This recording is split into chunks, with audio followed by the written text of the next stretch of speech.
Hello everyone. आज हम लोग एक फिजिक्स का नया टॉपिक स्टार्ट करने जा रहे हैं, मैग्नेटिक फ्लक्स। मैग्नेटिक फ्लक्स को जानने से पहले थोड़ा सा हम पीछे चलते हैं। तो बहुत समय पहले इलेक्ट्रिक और मैग्नेटिज्म दोनों को अलग अलग माना जाता था। मतलब इलेक्ट्रिसिटी को अलग फिनोमेना बोला जाता था और मैग्नेटिज्म को अलग बोला जाता था।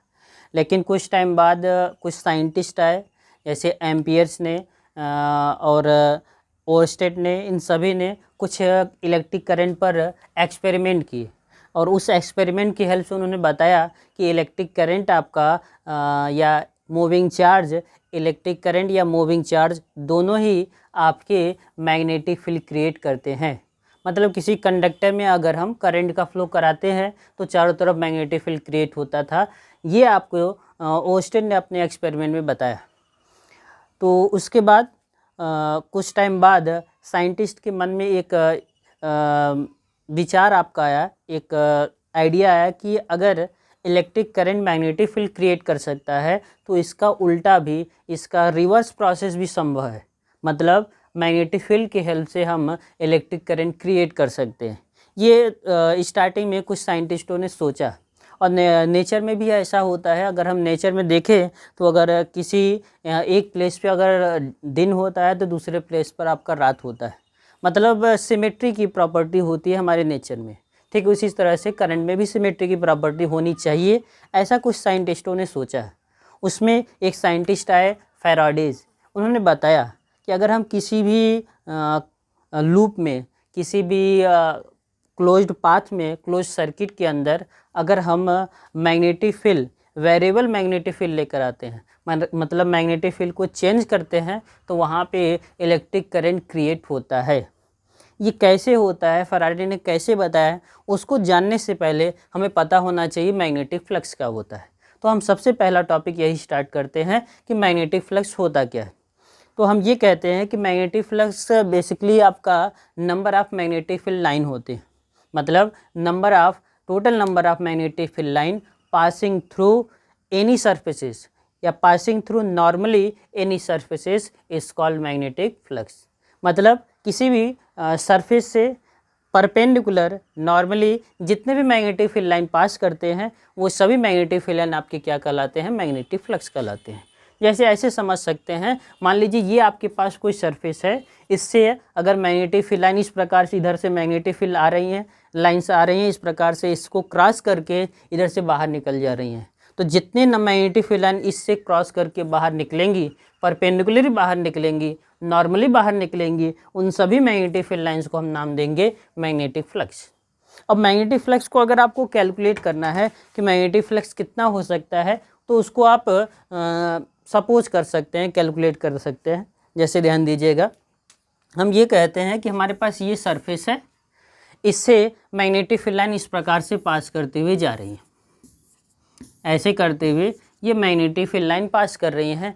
तो आप देख रहे हो, आप ये कहते हो कि जितने ज़्यादा मैग्नेटिक फील्ड लाइन पास करेंगे उतना ही ज़्यादा फ्लक्स होगा, क्योंकि डेफिनेशन तो यही कहता है कि total number of magnetic field line passing through normally, इसके परपेंडिकुलर, किसी सरफेस के परपेंडिकुलर जितने number of magnetic field line pass करेंगे सभी मैग्नेटिक फील्ड लाइंस को बोला जाता है मैग्नेटिक फ्लक्स। मतलब जितना ज़्यादा मैग्नेटिक फील्ड लाइन रहेंगी उतना ही ज़्यादा आपको फ्लक्स मिलेगा।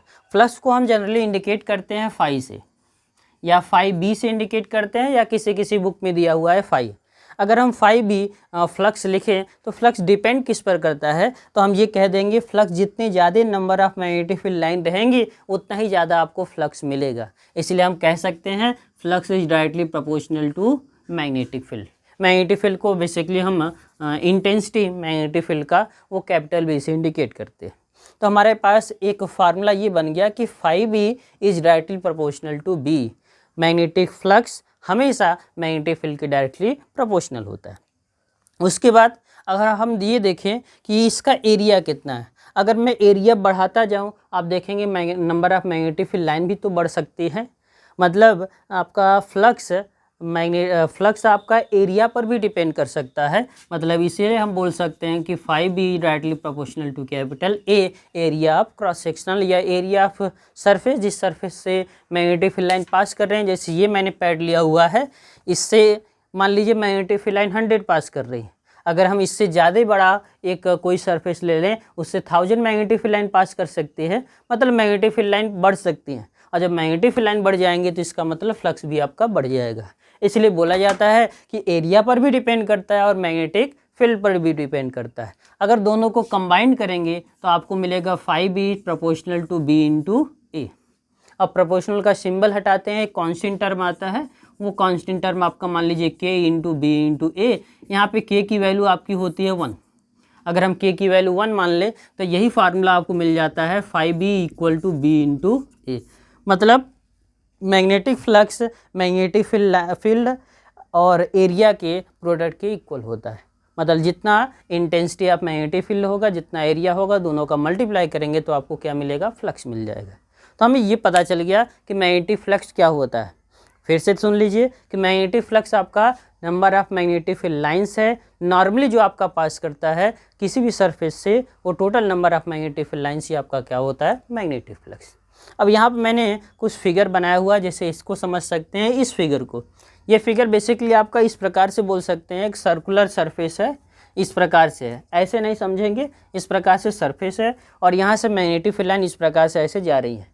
और जब मैग्नेटिक फील्ड लाइन जा रही है तो क्रॉस कर रही हैं, हम कह रहे हैं मैग्नेटिक फील्ड लाइन और सरफेस के बीच का एंगल क्या है, 90 डिग्री।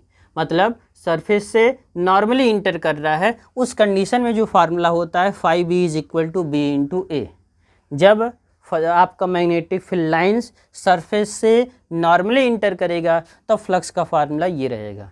और अगर हो सकता है कि आपका ये सरफेस आपका ऐसा ना हो कि ऐसा हो जाए, तो हम बोलेंगे कि इस मैग्नेटिक फील्ड लाइन तो बिल्कुल सीधी है, लेकिन आपका जो सरफेस है वो आपका परपेंडिकुलर नहीं है। और जब परपेंडिकुलर नहीं होता है, हम मान लेते हैं कि इस सरफेस से एक नॉर्मल लाइन ये ड्रॉ कर दिया जाए, एक नॉर्मल लाइन ये ड्रॉ करेंगे और ये हम सपोज कर लेंगे कि मैग्नेटिक फील्ड लाइन इस प्रकार से जा रही हैं, तो नॉर्मल लाइन ये, मैग्नेटिक फील्ड लाइन ये, दोनों के बीच का एंगल अगर थीटा है, जब थीटा है तो उस कंडीशन में फार्मूला थोड़ा सा चेंज होता है। उस कंडीशन में इस सरफेस से, ऐसे सरफेस से, जो सरफेस ऐसा है बिल्कुल वर्टिकल नहीं है, थोड़ा एंगल पर है, उस कंडीशन में आपका फ्लक्स का फार्मूला होता है 5B is equal to B into A into cos theta. ये दोनों आपको फार्मूला याद होने चाहिए आपका, कि अगर सरफेस से नॉर्मल इंटर करे तब क्या फार्मूला होगा, सरफेस से किसी एंगल पर इंटर करता है तब किस प्रकार से मैग्नेटिक फ्लक्स का फार्मूला लिखेंगे। नॉर्मली आप याद रखें मैग्नेटिक फ्लक्स का डेफिनेशन, क्लास 10th में हम लोगों का केवल डेफिनेशन पता होना चाहिए कि एक्चुअल में मीनिंग क्या है मैग्नेटिक फ्लक्स का। ये फार्मूला भी याद रहे ताकि आगे चल के आपको काम आए। नेक्स्ट हमारा मैग्नेटिक फ्लक्स अगर हमें आ गया तो हम वो एक्सपेरिमेंट कर सकते हैं जो फैराडे ने किया था, जिसके हेल्प से हमें पता लगेगा कि मैग्नेटिक फील्ड क्रिएट कर सकता है इलेक्ट्रिक करंट। ठीक, तो नेक्स्ट हम देखते हैं फैराडेज एक्सपेरिमेंट। मैग्नेटिक फ्लक्स के बाद जो हमारा फैराडेज एक्सपेरिमेंट है उसको समझ लेते हैं। फैराडेज ने अपने एक्सपेरिमेंट में सबसे पहले क्या देखा उसको जान लेते हैं। फैराडेज ने अपने एक्सपेरिमेंट बताया कि जब भी हम किसी भी सर्कुलर लूप या किसी भी कॉइल में, किसी क्लोज लूप में, क्लोज सर्किट के अंदर जब मैग्नेटिक फ्लक्स में चेंज कराते हैं या मैग्नेटिक फील्ड लाइंस में चेंज कराते हैं तो वहाँ पे आपका इलेक्ट्रिक करंट क्रिएट होता है। और उसको उन्होंने प्रूव करके बताया, एक्सपेरिमेंट करके बताया। उसके लिए उन्होंने क्या लिया, ध्यान से देखिएगा। उन्होंने एक क्लोज्ड कॉइल लिया हुआ है, यहाँ पे जैसे यहाँ पे मैंने बनाया हुआ है, इस प्रकार से एक क्लोज्ड कॉइल ले लिया है और उस क्लोज्ड कॉइल में एक गैल्वानोमीटर फिट कर दिया गया है। आप सभी को पता होना चाहिए गैल्वानोमीटर आपका सेंस करता है, बताता है कि सर्किट में आपका करंट है या नहीं। इसलिए हम ये चेक करने के लिए कि इस सर्किट के अंदर करंट का फ्लो हो रहा है कि नहीं, उस फ्लो को जानने के लिए यहाँ पे क्या लगा दिया गया है, एक गैल्वानोमीटर लगा दिया। और उसके पास उन्होंने क्या लिया, एक बार मैग्नेट लिया जिसमें इस साइड को नॉर्थ और इस साइड को साउथ पोल माना। और उन्होंने अब क्या किया कि इस मैग्नेट को इस कॉइल की तरफ मूव कराना स्टार्ट किया। मतलब जैसे ये कॉइल है, कॉइल को आप ऐसे समझ सकते हैं, सपोज दैट ये आपका कॉइल है, तो कॉइल आपका ऐसे नहीं रखा हुआ है, कॉइल आपका इस प्रकार से रखा हुआ है और यहाँ पे इसके नीचे आपका एक गैल्वानोमीटर लगा होता है और इस प्रकार से कॉइल आपका है। ऐसे सपोज कर लीजिए कि ये आपके पास एक मैग्नेट है जिसमें ये आपका नॉर्थ पोल है, नीचे वाला आपका साउथ पोल है। तो अगर हम इसको इस प्रकार से मोशन कराते हुए इस कॉइल के पास लेकर आते हैं, मतलब टूवर्ड्स द कॉइल, जब हम मैग्नेट को नॉर्थ और साउथ पोल को, जिसमें उसको हम इस कॉइल के पास मूव कराते हुए उसके पास लेकर आते हैं, तब ये देखा गया कि जब हम इस मैग्नेट को ऐसे लेकर आ रहे थे तब इसके अंदर जो गैल्वानोमीटर लगा हुआ था उस गैल्वानोमीटर में आपका ये, जैसे गैल्वानोमीटर का इंडिकेटर ये है, ये इंडिकेटर आपका इस प्रकार से राइट साइड मुड़ने लगा। राइट साइड का मतलब आपका करंट इसके अंदर है, इस सर्किट के अंदर करंट का फ्लो हो रहा है। और जब गैल्वानोमीटर राइट साइड इंडिकेट करता है इसका मतलब करंट उसमें क्या है, पॉजिटिव है। तो ये एक्सपेरिमेंट करके फैराडेज ने देखा। तो हम ये बोलेंगे कि इसके अंदर जब करंट पॉजिटिव है तो इसका मतलब करंट इस प्रकार से फ्लो हो रहा है, तभी इंडिकेटर ऐसे जा रहा है, तो इसका मतलब इसमें इस प्रकार से करंट का फ्लो हो रहा होगा। ये ऐसे इसमें आपका करंट का फ्लो होने लगा। तो ये कब हुआ, जब हम लोग इस मैग्नेट को इस प्रकार से इस कॉइल के पास मोशन करते हुए लेकर आ रहे थे। अब देखा क्या गया, दूसरा उसी एक्सपेरिमेंट उन्होंने देखा कि जब हम इसी मैग्नेट को पास लाने के बाद अब उसको दूर लेकर जा रहा था, मतलब इस कॉइल से पास मैंने यहाँ पे लेकर आया, अब मैं मोशन कराते हुए इसको पीछे की तरफ लेकर जा रहा हूँ। यहाँ आप देखिए डायरेक्शन मैंने इंडिकेट कराया है कि इसका मोशन आपका पीछे की तरफ हो रहा है, अवे फ्रॉम द कॉइल हो रहा था। उस कंडीशन में भी देखा गया कि इस कॉइल के अंदर फिर से आपका इस के अंदर जो आपका गैल्वानोमीटर लगा हुआ उसमें आपका डिफ्लेक्शन दिखा, और वो डिफ्लेक्शन आपका इस प्रकार से ऐसे लेफ़्ट साइड दिखने लगा। मतलब ऐसे करते हुए आपका लेफ़्ट साइड में आपका गैल्वानोमीटर में क्या आया, डिफ्लेक्शन आया।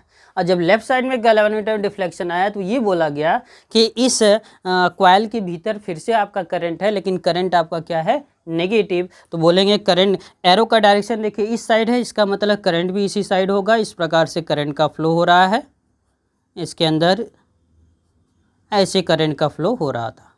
तो ये दूसरा एक्सपेरिमेंट उन्होंने देखा।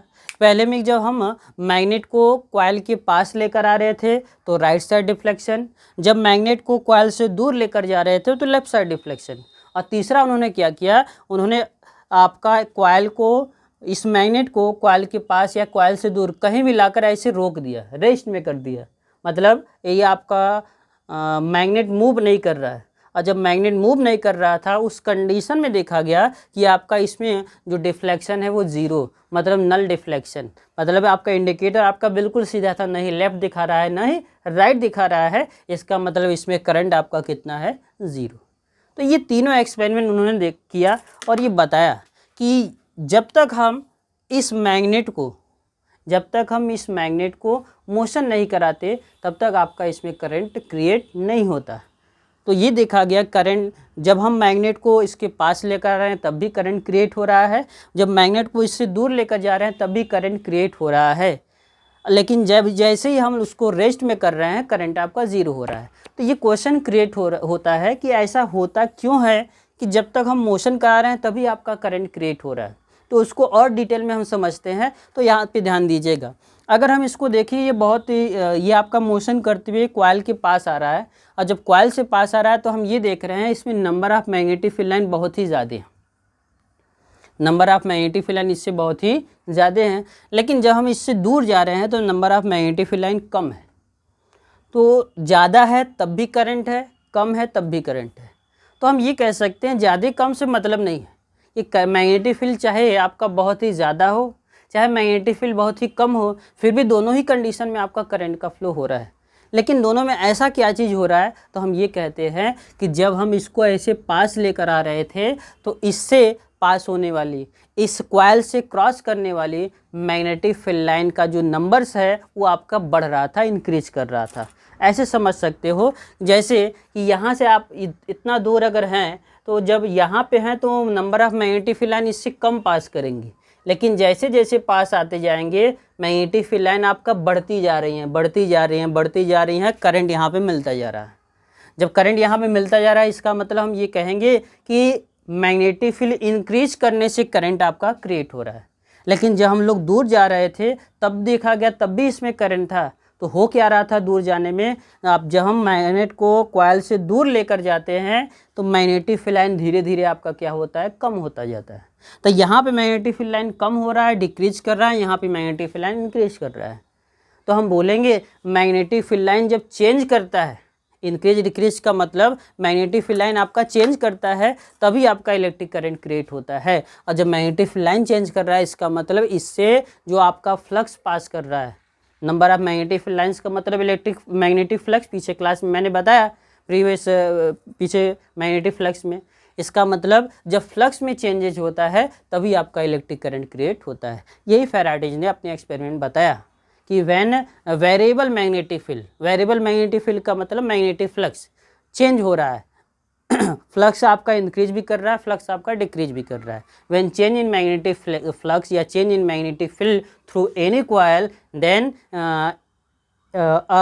इंड्यूस्ड ईएमएफ या induced current creates in the coil. हमेशा कॉइल में एक इलेक्ट्रिक करंट क्रिएट होता है। वो जो इलेक्ट्रिक करंट क्रिएट हो रहा है यहाँ पे पॉजिटिव नेगेटिव जीरो जो भी करंट है उस करंट को नाम दिया जाता है इंड्यूस्ड करंट। और ये जो फिनोमेना है जिसमें आपका इलेक्ट्रिक करंट क्रिएट हो रहा है इस फिनोमेना को नाम दिया जाता है इलेक्ट्रोमैग्नेटिक इंडक्शन। तो ये चीज़ें आपको पता होना चाहिए, मैग्नेटिक फ्लक्स और ये फैराडेज एक्सपेरिमेंट। अगर ये दोनों आपको आता रहेगा तो आसानी से हम इलेक्ट्रिक जनरेटर पढ़ सकते हैं।